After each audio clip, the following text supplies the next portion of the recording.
ശ്രേയൻ അദ്ദേഹത്തിന് അറിവുകളില്ല എന്നുള്ളത്, അറിയാനുള്ള അറിവ് അദ്ദേഹത്തിനില്ല എന്നതാണ് അദ്ദേഹം ആദ്യമായി നേടിയെടുക്കേണ്ട ആദ്യത്തെ അറിവ്.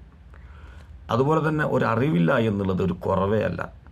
അറിവൊരിക്കലും അറിവില്ല എന്നത് എവിടെയും കുറഞ്ഞു പോകുന്ന ഒരവസ്ഥയല്ല. അറിവ് എത്ര കണ്ടൊരു മനുഷ്യൻ നേടിയെടുക്കുന്നുവോ അത്ര കണ്ട് അദ്ദേഹം വിനയാധീനായി തീരുകയാണ് ചെയ്യുക. അറിവായി എത്ര സമ്പാദിച്ചാലും വീണ്ടും അതിൻ്റെ അങ്ങേപ്പുറം അറിവുകൾ തേടാൻ അവൻ്റെ ആയുസ്സ് തികയില്ല. അത്രയും കടൽ പോലെ കിടക്കുന്നതാണ് അറിവ്.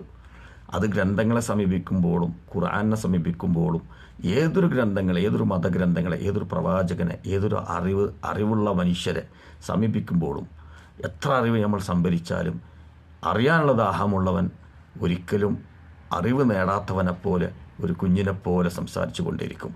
അഹങ്കാരം ഒരു കേട് തന്നെയാണ്. അത് അറിവുകളെ അകത്തേക്ക് ക്ഷണിക്കുന്ന വാതിലുകളെ അടച്ചു കളയും.